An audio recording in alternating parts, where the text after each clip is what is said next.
concern over pain pills. Because this is a problem that crosses all racial, economic, ethnic barriers. Why authorities say they can lead to bigger societal problems. Plus, costly repairs. Brooklyn Park discusses a plan to fix nearly 80% of the city's streets. But first, new details from a construction project blamed for adding pollution to a Robbinsdale lake. 12 News starts right now. Hello, everyone, and thanks for joining us. There are new developments with the grout leakage mess in a Robbinsdale lake. Today, the Minnesota Pollution Control Agency took samples from Lower Twin Lake. Reporter Sonia Goins has more on the investigation. Well, the lake is like a little vacation spot just a few minutes from downtown Minneapolis. Lower Twin Lake is a hidden gem where lots of folks like to boat and fish. We have 2 kayaks, and I go out there a lot in the summertime, yes. Bill Blonigan is on the Robbinsdale City Council. His home also backs up to the lake. When I was kayaking last Saturday, I went and picked up some of the residue on the bottom. He was frustrated after learning about the cement grout spill that occurred a little over a week ago. Well, I saw that A, there was powdery residue on the leaves, B, there were places on the bottom of the lake where you could see gray material in irregular forms that had hardened. Construction crews working for the Joint Water Commission were doing repairs to a water main when cement grout accidentally got into the sewer system during a rainstorm. It was totally unnecessary that this should happen. Saturday's rainstorm didn't help the situation. They should have been more diligent in cleaning it up. More grout seeped into the lake. That boom that's down there right now should have been put out there. And it wasn't put out there until after the second rain, which allowed more of the stuff to come out. Although the spill happened about a week ago, you could still see the impact of the spill. The Minnesota Pollution Control Agency will test the acidity of the lake. If it were over 8.5, it can have an impact on aquatic organisms within the lake. We don't expect that. This spring, the lake was stocked with walleye. Residents are wondering what effect the leakage might have on fish and other wildlife. Any impact it has on wildlife will not be good. It'll all be bad. Besides testing the lake, officials will also have to decide on how to clean it up. We don't think it's going to be too bad because of the depth of the water and the localized settling of the material. In Robbinsdale, Sonia Goins, 12 News. Robbinsdale officials say they are waiting to hear from the Minnesota Pollution Control Agency on how to clean up the grout.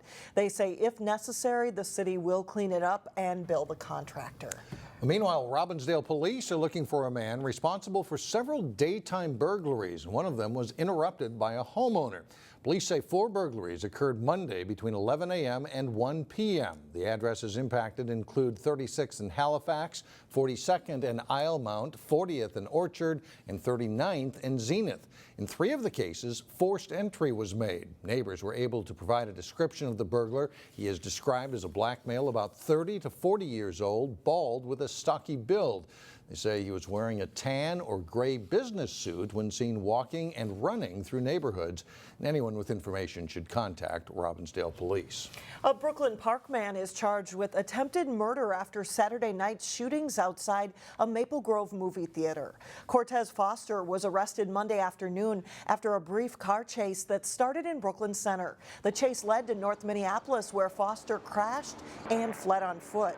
Police say he hid in a nearby home and was arrested about 2 hours later.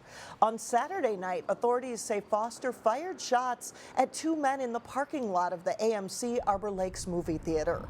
One of the men was struck in the abdomen, the other in the neck. Police say the shootings were not random. A 2-year-old boy is in the hospital after he was found unresponsive in a swimming pool at his Golden Valley home in the 3300 block of Scott Avenue North. The child was pulled from the bottom of the pool Monday afternoon. First responders did CPR and rushed the boy to North Memorial Medical Center. As we went to air, there was no update on the child's condition. Brooklyn Park Police are mourning the loss of a police dog who helped make dozens of arrests. 12-year-old Falco retired from the force 4 years ago. He's seen here with his partner, Officer Mike Plymouth. Falco was used in the field nearly 700 times during his 7 years with the Brooklyn Park Police Department and is responsible for 150 felony arrests. Pluman says Falco helped change the way police dogs track suspects. You know, Falco really tracked at a really fast, abrupt pace. And when we noticed we were having success letting the dog work in that manner, rather than controlling the speed ourselves, but letting the dog control the speed, we noticed that our find ratio was going up. We were having more success. And Officer Pluman has been working with his new partner, that's Ozzy, there for the past 4 years. The wild ride on Wall Street continued Tuesday. The stock market shot up before closing about 200 points lower. That after a 500-point drop on Monday. While the market decline can be seen as an opportunity to buy stocks at lower prices, the market swings are tough for some to stomach. A Plymouth financial advisor says she tells her clients if panic sets in every time there's a big decline, it might be good to look at how your money is invested. For example, consider less aggressive options or alternative investments like real estate or commodities. The biggest thing is the market doesn't always go up. You're not always going to make money. It's a zigzag. And so the biggest thing is that if you're investing for the long term. And so you should be able to handle the ups and downs. However, Middendorf says the closer you get to retirement, the less risk you should submit yourself to. Brooklyn Park is planning for a big fix. Nearly 80% of the city streets are in need of repairs. Now the question is how to pay for it. The city must fix prematurely deteriorating streets blamed on an old asphalt mix supplied by the state. The estimated price tag, $35 million. Brooklyn Park is also planning a multi-million-dollar street reconstruction project in the southwest part of the city. To pay for it all, city officials say most residents favor a franchise fee on gas and electric bills. It could cost about $14 a month. However, there are questions in how to accommodate people on fixed incomes. With the $14 a month, I don't have an issue with it, but we have people that are on fixed income, low income, that this could make a difference between bread, milk, and medicine for those people. Councilmember Terry Parks wants a sunset clause so residents aren't paying a monthly fee after the project is done. The city of Osseo is celebrating the opening of brand new downtown apartments. A grand opening celebration was held for phase 2 of the new 5 Central apartments. Another 70 units recently opened, ranging from studios to 3-bedroom apartments. It will cost you anywhere between $900 and $2,000 a month, depending on the square footage and the view. Amenities include a 24-hour fitness room, underground heated parking, and free coffee and lattes.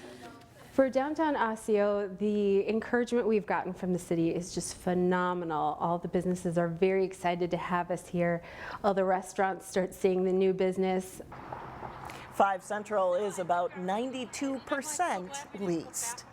Coming up, a summit on pain pills, how they can contribute to problems with no easy answers. Plus, the most adorable story of the day and a really big milestone for the Maple Grove Hospital. And we'll take you to Providence Academy, which debuts its new stadium. But first, sunny and 70s on Tuesday. Welcome back. Here's a statistic for you. Narcotic painkillers cause more deaths today than cocaine and heroin combined. And that was one of the key messages today at a forum aimed at addressing Minnesota's problem with pain pills. In today's Health Check, Delane Cleveland has more on what's being done to address the issue of prescription painkillers.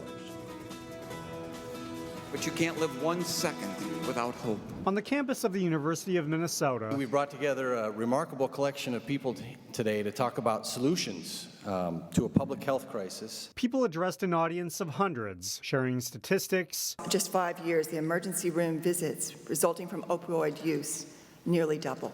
Stories of personal addiction. I just kept using and using and using. And memories about the loss of loved ones. My daughter, Ariel, who was 23 years old, had died of a heroin overdose.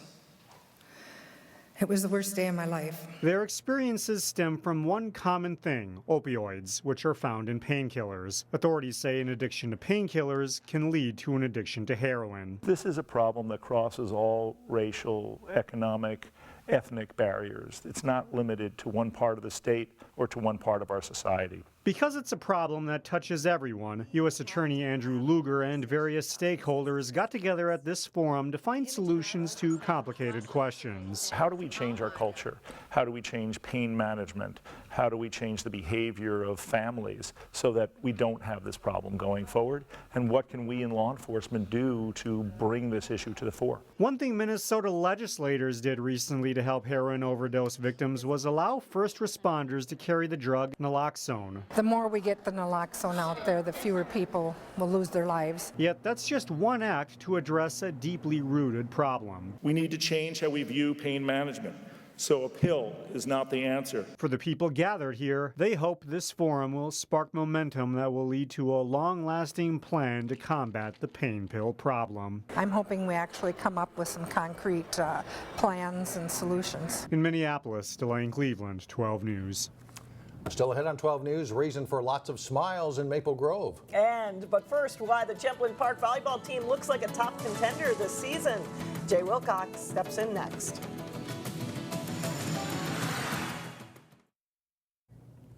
Football players, coaches, and parents at Providence Academy have been eagerly awaiting the chance for the team to play on the new artificial turf field in the new stadium at the school in Plymouth. Saturday's storms meant waiting 2 more days as the Lions face Breck on Monday. A ribbon-cutting ceremony before the game dedicated the new stadium. On to the highlights. Fran Tarkenton would love this one. Providence Academy quarterback Henry Van Dellen goes into full scramble mode. He turns and lofts it downfield. And 6'4" Drew Lahr hauls it in for a 44-yard gain. And that sets up this play. Van Dellen will loft it to the end zone. Josh Dart makes a great catch and lands just in bounds for a 7-0 Lions lead. Breck looks to answer that score, but the Providence defense steps up. Peter Lillehog's pass deflected. Jackson Baird with the interception to halt Breck's drive. Second quarter now, and Van Dellen's pump fake will freeze the defense. And Lahr gets a couple of steps ahead and easily hauls it in for a touchdown to make it 13-0 Providence. Later in the second quarter, Van Dellen once again shows off his good feet. He steps around the rush before rolling right and finding Matt Richardson for 6 more. The Lions take a 20-0 lead over the Mustangs into halftime. Breck gets on the board in the fourth as Lillehog throws a strike to Davis Kim, but Providence makes it a successful debut in their new stadium with a 27-6 win. While Providence and Breck moved their game to Monday because of the weather, some games began Saturday and resumed on Monday, and that included Brooklyn Center playing at Fridley. Less than a minute in the third quarter, 4th down for the Centaurs. Davia Gabor gets the pass away, and Enrique Mejia Canales makes the catch for a touchdown. It's 14-6, though, in favor of Fridley. Fourth quarter, the Centaurs looking for another score, but Chester Whaley's pass to Antonio Spivey is bobbled and ruled incomplete. Leon DeShield and takes it right up the middle for the Tigers, and he is gone 52 yards to the end zone for a 21-6 Fridley lead. That's the final as the Centaurs fall in their opener. The high school volleyball season gets underway this week with the first matches. Champlin Park returns a strong core of players that should make the Rebels a top squad this fall. Here's Jason Malillo with more. Champlin Park has probably the best player in the state in junior Sydney Hilly. Also back is senior middle hitter Janae Alderson, defensive specialist Whitney Anderson, and outside hitter Marissa Vattendahl-Vidal. It's a talented and versatile group. We have 6 people coming back that played last year and 3 freshmen that are filling in spots.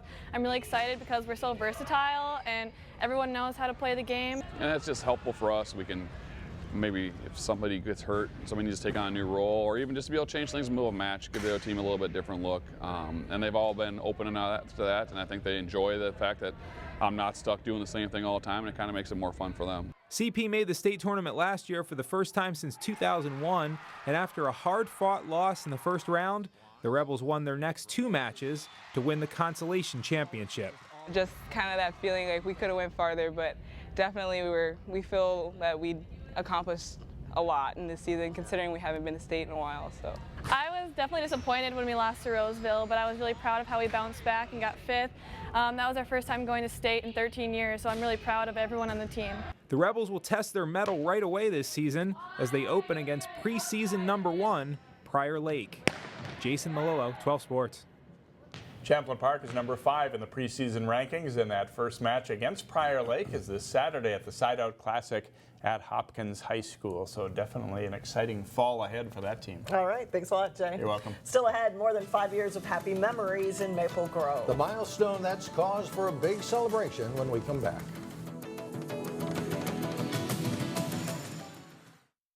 A Maple Grove hospital held a celebration today to mark a big milestone. Cassie Bonstrom has more on how the tiniest patients are helping the hospital break records. He's only a few hours old. And he was born at roughly 11:15 today. But little Ace Michael is already number 1 in his daddy's eyes. My firstborn son, yeah, Ace Michael. Yep. For Maple Grove Hospital, though, he's number 20,080. That's right, more than 20,000 babies have been delivered at the hospital in its first 5.5 years. It's a milestone they're not letting pass without a party. It's pretty remarkable, 20,000 babies. Staff gathered outside Tuesday for roasted corn, cupcakes, and music to celebrate. Ironically, most of the birth center nurses couldn't be there to partake. They were too busy, of course, delivering babies. Our average is between 8 to 12 babies. Right now it's quite busy, so we probably have like 14, 15 babies. Registered nurse Nia Lee has worked in the unit since the hospital opened in 2009. When we first opened, we had 6 labor rooms. She's seen it grow to 3 floors and become a level 3 NICU. She also happens to be one of the unit's record holders. Apparently, that's what everyone's told me today. I've delivered the most babies, 702 babies. The director attributes the birth center's popularity to its modern rooms, its homey feeling, and most importantly, its exceptional staff. So many of our nurses are all having families of their own. They're really engaged in the work that they do, caring for other women having babies, and that's what people like. It's like being cared for by family. That's what brought Mike and his wife back for baby number 2, all the way from their home in Lionel Lakes. It was a long road for him. And as he stares at his new son, he's healthy, he's content. He can't think of any place he'd rather be. In Maple Grove, I'm Cassie Bonstrom, 12 News. And a few other numbers. The hospital has delivered around 10,000 boys, 9,000 girls. 4 babies have been born outside the hospital, and they are on track to deliver about 4,400 babies this year. So busy, they don't even have time to go step outside and enjoy those cupcakes and the music, right? Right. Busy place. That does it for us. Thanks so much for joining us. Stay with us. Community Corner is coming up next, and we'll see you again tomorrow right here beginning at 4.